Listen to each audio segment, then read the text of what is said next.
નમસ્તે મિત્રો, જો તમે જીવનમાં ક્યારે સખત મહેનત કરી હોય અને હવે તમે થાકી ગયા હોવ, જો તમે ક્યારે વિચાર્યું હોય કે મારી પાસે જીવનસાથી કેમ નથી, બીજા બધાને જીવનસાથી કેમ મળે છે, તો મને કેમ નહીં, તો આ વિડિયો હજુ બંધ ન કરો, કારણ કે આજે હું તમને કંઈક એવું કહેવા જઈ રહ્યો છું જે તમારા હૃદયના ધબકારા ઝડપી બનાવશે.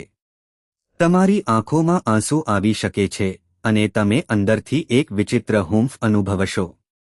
33 કરોડ દેવી દેવતાઓ. હા, બધા 33 કરોડ દેવી દેવતાઓ અત્યારે તમારી સાથે ઊભા છે. તેમના આશીર્વાદ સ્વર્ગથી પૃથ્વી સુધી દરેક દિશામાં તમારા પર વરસવાના છે. આ કૃપાથી દરેક જગ્યાએ સંપત્તિના રસ્તા ખુલશે. નોકરીઓ, વ્યવસાયો, મિલકત, દાવો ન કરેલા પૈસા, જૂના બાકી ચૂકવણીઓ, રોકાણો અને દરેક જગ્યાએ. પરંતુ તે એટલું સરળ નથી. તેની પાછળ એક વિશાળ ઊર્જા છે. એક ઊર્જા જે વર્ષોથી રાહ જોઈ રહી છે અને હવે સીધી તમારા પર કેન્દ્રિત છે. જો તમે આ વિડિયોને અંત સુધી નહીં સાંભળો તો તમે ખોવાઈ જશો. જો તમે આગળ વધશો તો તમે એવી તક ગુમાવી શકો છો જે ઘણા લોકો માટે જીવનમાં ફક્ત એક જ વાર આવે છે. તો ચાલો સીધા હૃદયથી મુદ્દા પર આવીએ. મિત્રો, ગળું સાફ કરવાનો અવાજ. હું તમને એમ નથી કહેતો કે દરેકને આ ફળ મળશે. આ ફક્ત તેમના માટે છે જેમની મહેનત અત્યાર સુધી છુપાયેલી રહી છે. જેમણે દિવસરાત મહેનત કરી પણ કોઈ પરિણામ ન મળ્યું. જેમણે બીજા બધાએ હાર માની ત્યારે હાર ન માની. જો તમે ક્યારેય વિચાર્યું હોય કે તમે શા માટે પાછળ રહી ગયા, જો તમે થાક છતાં પણ આગળ વધવાનો પ્રયાસ કરી રહ્યા છો, તો આ વિડિયો તમારા માટે છે. આજે હું તમારી સાથે હૃદયથી વાત કરીશ. કોઈ ભવ્ય શબ્દો નહીં, કોઈ જટિલ જ્યોતિષીય ચર્ચા નહીં, ફક્ત સાદા અને વાસ્તવિક. કારણ કે આ એવો સમય છે જ્યારે જો તમે તૈયાર છો તો બ્રહ્માંડ તમારા માટે માર્ગ ખોલશે, અને જો તમે નહીં છો તો તે તક કોઈ બીજા માટે ખોવાઈ જશે. 330 મિલિયન દેવી દેવતાઓના આશીર્વાદ જે હમણાં તમારા પર વરસી રહ્યા છે તે ફક્ત શબ્દોનો ખેલ નથી. આ એ દૈવી ઊર્જા છે જે વર્ષોથી રાહ જોઈ રહી છે કે તમારા મહેનતનો ભાર એટલો ભારે થઈ જાય કે સ્વર્ગ પોતે જ તમને ટેકો આપવા માટે નમી જાય. હવે તમે રાત્રે જાગતા રહો છો. જ્યારે તમે થાકને ઉઠાવો છો. જ્યારે તમે હાર માનવાનો ઇનકાર કરો છો. આ ઊર્જા ત્યારથી શાંતિથી તમારી સાથે રહી છે. હવે તે મૌન તૂટવાનું છે. હવે તે ઊર્જા સીધી તમારા જીવનમાં ઉતરવાની છે. હાલમાં જે ગ્રહોની ઊર્જા વહે છે તે તમને ખૂબ જ મજબૂત ટેકો આપી રહી છે. ગુરુની કૃપા વધી રહી છે. તેમના આશીર્વાદ સીધા તમારા પર વરસી રહ્યા છે. શનિ થોડો નરમ પડી રહ્યો છે. તેમનું દબાણ ઓછું થઈ રહ્યું છે. તે એક સમયે ભારે બોજ હતો. તે ધીમે ધીમે હળવું થઈ રહ્યું છે, અને સૂર્ય તમારા સ્વભાવ સાથે સુમેળમાં કામ કરી રહ્યો છે. મતલબ કે તમારી કુદરતી શક્તિઓ, નેતૃત્વ, હિંમત અને હૃદયની શુદ્ધતા હવે બ્રહ્માંડ દ્વારા મજબૂત થઈ રહી છે. આ સમયગાળા દરમિયાન 33 કરોડ દેવી દેવતાઓના આશીર્વાદ સીધા તમારા પર છે. આ ફક્ત શબ્દો નથી, તમને સ્વર્ગથી પૃથ્વી સુધી દરેક જગ્યાએથી રક્ષણ અને તક બંને મળશે. જે લોકો પહેલા તમારો વિરોધ કરતા હતા તેઓ ઓછા બોલવા લાગશે. જેઓ તમારા નિષ્ફળ થવાની રાહ જોઈ રહ્યા હતા તેઓ આશ્ચર્યચકિત થઈ જશે. જે લોકો તમને પાછળથી ટેકો આપી રહ્યા હતા તેમનો ટેકો વધુ મજબૂત બનશે. આ ઊર્જા એટલી મજબૂત છે કે જો તમે સહેજ પણ તૈયાર હશો તો પરિણામો સ્પષ્ટ થઈ જશે. પરંતુ જે આવવાનું છે તે ખૂબ જ મહત્વપૂર્ણ છે. કારણ કે હવે આપણે આ ઊર્જા કયા વિવિધ સ્વરૂપો લેશે, તે કેવી રીતે કાર્ય કરશે અને તમારે શું કરવું જોઈએ તે વિશે વિગતવાર શીખીશું. જ્યારે 33 કરોડ દેવી દેવતાઓના આશીર્વાદ વ્યક્તિ પર પડે છે ત્યારે તે ફક્ત એક જ દિશામાંથી આવતા નથી, તેઓ તેને ચારે બાજુથી ઘેરી લે છે. જેમ વરસાદ ફક્ત એક ખેતરને સિંચતો નથી, તે આખા વિસ્તારને ઘેરી લે છે. તેવી જ રીતે હવે તમારા જીવન પર આશીર્વાદ વરસી રહ્યા છે. વર્ષોથી બંધ રહેલા રસ્તાઓ એક પછી એક ખુલવાના છે. થાકને કારણે તમે પોતે જે દરવાજા બંધ કરી દીધા છે તે હવે બહારથી ખટખટાવી રહ્યા છે. પહેલા પૈસા અને કારકિર્દી વિશે સાંભળો, કારણ કે આ સારા સમાચાર છે. તમારા જીવન માટે બધી દિશામાં પૈસાના રસ્તા ખુલવાના છે. નોકરી ધરાવતા લોકોને પ્રમોશન અથવા અણધાર્યું બોનસ મળી શકે છે. જે લોકો મહિનાઓથી એક જ સ્થિતિમાં અટવાયેલા છે તેમને પણ અસર થઈ શકે છે. તેમને અચાનક નવી જવાબદારીઓ મળી શકે છે. કંપનીમાં પગાર સુધારો અથવા સારી સ્થિતિ હોઈ શકે છે. તમે સારી સ્થિતિમાં આવી શકો છો. વ્યવસાયોને નવા ગ્રાહકો, નવા પ્રોજેક્ટ્સ અને અણધારી રીતે મોટા સોદા જોવા મળશે. જેમને લાગતું હતું કે તેમનો વ્યવસાય આગળ વધશે નહીં તેમને એવા ગ્રાહકો મળશે જેની તેમણે કલ્પના પણ નહોતી કરી. કેટલાકને જૂના પેન્ડિંગ પેમેન્ટ મળી શકે છે. જે પૈસા અટકી ગયા હતા તે અચાનક છૂટી જશે. કેટલાકને સારી મિલકતની ઓફર દેખાશે પછી ભલે તે વેચાણ, ખરીદી અથવા ભાડા માટે હોય. કેટલાકને તેમના રોકાણોમાંથી બમણું કે 3 ગણું વળતર મળી શકે છે. સૌથી મહત્વની વાત એ છે કે આ સંપત્તિ અચાનક નહીં આવે, પરંતુ તમારી મહેનતના પરિણામે આવશે. તમે જે મહેનત કરી છે, ઊંઘ હરામ કરી છે અને તમે જે તણાવ સહન કર્યો છે તે હવે ફળ આપશે. પરંતુ સમય મહત્વપૂર્ણ છે. જો તમે આ તબક્કા દરમિયાન હિંમત ન હારશો, જો તમે આળસુ ન બનો અને જો તમે સુસંગતતા જાળવી રાખશો, તો પરિણામો સ્પષ્ટ હશે. જો તમે વચ્ચેથી હિંમત ગુમાવશો, તો તમે તક ગુમાવી શકો છો. તેથી ઘમંડી ન બનો. શિસ્ત જાળવી રાખો અને કામ કરતા રહો. પૈસા આવશે. જ્યારે 33 કરોડ દેવી દેવતાઓના આશીર્વાદ સંપત્તિના દરવાજા ખોલે છે, ત્યારે તે ફક્ત રોકડ કરતાં વધુ લાવે છે.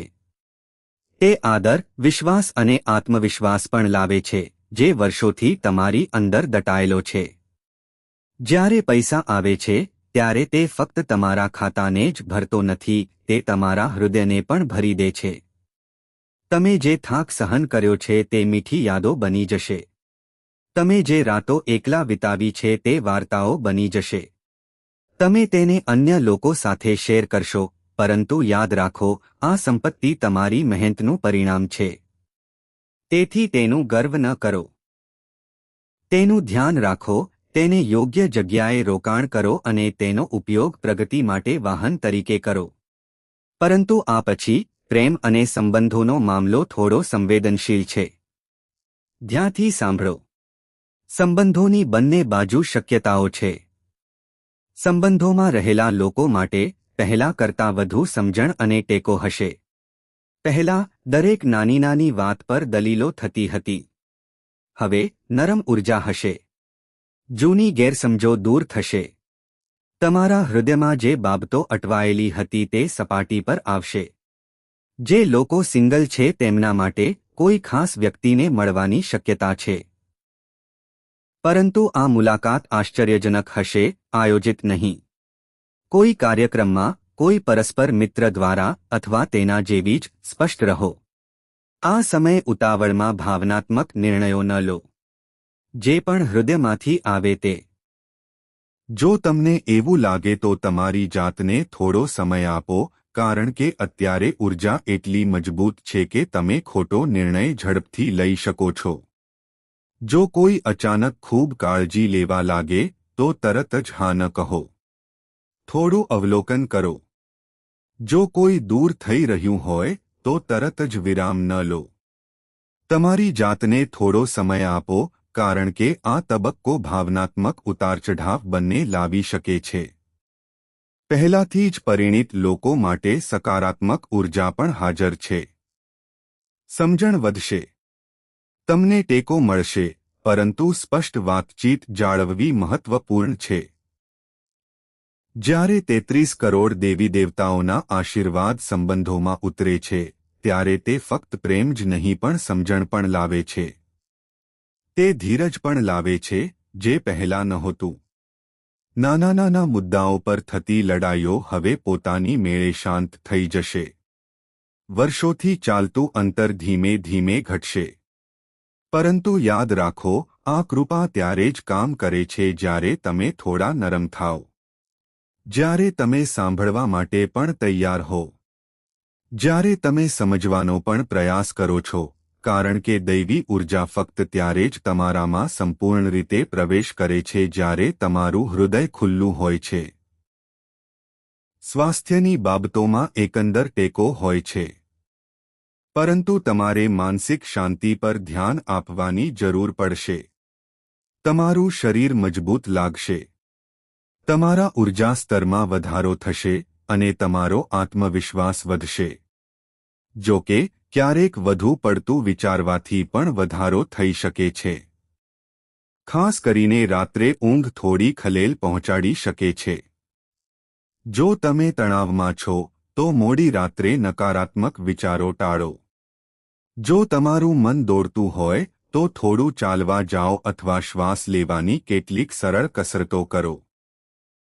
જો તમે શિસ્ત જાળવી રાખો છો, સમયસર સૂઈ જાઓ છો, સમયસર ઉઠો છો અને થોડી કસરત કરો છો, તો તમારું ઉર્જા સ્તર ઉત્તમ રહેશે. તમારું શરીર મજબૂત લાગશે, તમારો આત્મવિશ્વાસ વધશે અને લોકો જોશે કે આ દિવસોમાં તમારી પાસે એક અલગ ઉર્જા છે. જ્યારે 330 મિલિયન દેવી દેવતાઓના આશીર્વાદ તમારા સ્વાસ્થ્ય પર ઉતરે છે, ત્યારે તેઓ ફક્ત બીમારીને દૂર કરતા નથી. તેઓ એવી ઉર્જા પ્રદાન કરે છે જે તમને સવારે ઉઠવા માટે પ્રેરણા આપે છે. તેઓ તમારી આંખોમાં ચમક લાવે છે. લોકો જોશે. પરંતુ યાદ રાખો, શરીર એક મંદિર છે. જો મંદિર ગંદુ રહે, તો દેવી દેવતાઓ ગમે તેટલો વરસાદ કરે, તેઓ તેને સંપૂર્ણપણે શોષી શકશે નહીં. તેથી થોડી કાળજી લેવી મહત્વપૂર્ણ છે. મોડી રાત્રે સ્ક્રીનો તરફ ન જોશો.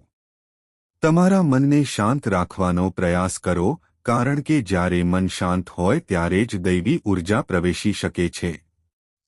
ઘરમાં પણ સકારાત્મક ફેરફારોની અપેક્ષા છે. તમને તમારા માતાપિતા અને વડીલોનો ટેકો મળશે. જે લોકો પહેલા થોડા દૂર હતા તેઓ પીગળી શકે છે.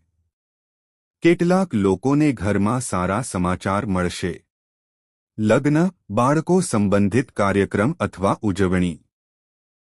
તમારા સામાજિક વર્તુળમાં આદર વધશે. લોકો તમારી વાત સાંભળવાનું શરૂ કરશે અને તમારી સલાહ માંગશે. આ ચહેરો તમને નેતા જેવો અનુભવ કરાવશે. તે તમને ખાસ અનુભવ કરાવશે. જે લોકો પહેલા તમારી અવગણના કરતા હતા તેઓ હવે તેમનો દૃષ્ટિકોણ બદલશે. પરંતુ અહંકારને અવરોધ ન થવા દો. તમને મળેલા આદરને સ્વીકારો. જ્યારે 33 કરોડ દેવી દેવતાઓના આશીર્વાદ તમારા ઘર પર ઉતરે છે, ત્યારે તેઓ ફક્ત દિવાલોને શણગારતા નથી. તેઓ સંબંધોને મજબૂત બનાવે છે. તેઓ સ્મિત પાછું લાવે છે. ખોવાયેલી થાક. વર્ષોથી દૂર રહેલા પરિવારના સભ્યો હવે નજીક આવવા લાગશે. જે વાતો ન કહેવાય તે ધીમે ધીમે બહાર આવવા લાગશે. પરંતુ યાદ રાખો, જ્યારે તમે આદર બતાવો છો ત્યારે પરિવારમાં આદર વધે છે. જ્યારે તમે સાંભળો છો, જ્યારે તમે તમારા માટે થોડો સમય કાઢો છો. કારણ કે દૈવી ઉર્જા તમારા દ્વારા બીજાઓ સુધી પહોંચે છે. હવે શું થવાનું છે તે સાંભળો. આ ખૂબ જ ઉપયોગી છે. આવનારા દિવસોમાં પૈસા સંબંધિત સારા સમાચાર મળવાની પ્રબળ સંભાવના છે. આ સમય દરમિયાન ચૂકવણી, ઓફર અથવા અણધારી એન્ટ્રી આવી શકે છે. તેથી આ સમય દરમિયાન તમારા ફોનનું ધ્યાન રાખો અને તમારા સંદેશાઓ તપાસતા રહો. તમારી કારકિર્દી અથવા વ્યવસાયમાં અણધારી તકો આવવાની શક્યતા છે. કોઈપણ નવી જવાબદારી, ક્લાયન્ટ અથવા પ્રોજેક્ટ માટે હા કહેતા પહેલા કાળજીપૂર્વક વિચારો, પરંતુ તક ગુમાવશો નહીં. સંબંધોમાં સ્પષ્ટતા શક્ય છે અને નવા જોડાણો શક્ય છે. જે લોકો સિંગલ છે, તેમના માટે કોઈને મળવું સારી વાત હોઈ શકે છે, અને જે લોકો પ્રતિબદ્ધ છે તેમના માટે સમજણ અને પરિવાર સંબંધિત સારા સમાચાર આવી શકે છે. આ દિવસોમાં તમે જે પણ નિર્ણય લો છો તે કાળજીપૂર્વક વિચારો, કારણ કે ઊર્જા વધારે છે. ખોટા નિર્ણયો ઝડપથી લઈ શકાય છે. જો તમને મોટું રોકાણ કરવાનું મન થાય છે તો થોડી રાહ જુઓ. સલાહ લો. જો તમને ભાવનાત્મક નિર્ણય લેવાનું મન થાય છે તો એક રાત માટે તેના વિશે વિચારો. 330 મિલિયન દેવી દેવતાઓના આશીર્વાદ સમય સાથે મળીને તકો લાવે છે. પરંતુ તકો ફક્ત ત્યારે જ પકડાય છે જ્યારે તમે તૈયાર હોવ, જ્યારે તમે જાગતા અને સચેત હોવ. તેથી આવનારા દિવસોમાં સતર્ક રહો. ફોનની રાહ ન જુઓ. તકોને સરકી જવા ન દો, કારણ કે આ તકો વર્ષો પછી આવે છે. દરરોજ સવારે પાણી અર્પણ કરો, ફક્ત 2 મિનિટ માટે પણ. જાગ્યા પછી તમારો ચહેરો ધોઈ લો, થોડું પાણી લો અને સૂર્યને અર્પણ કરો. આ તમારી અંદર સૂર્યની ઊર્જાને સક્રિય કરશે. તમારી અંદર સુસંગતતા.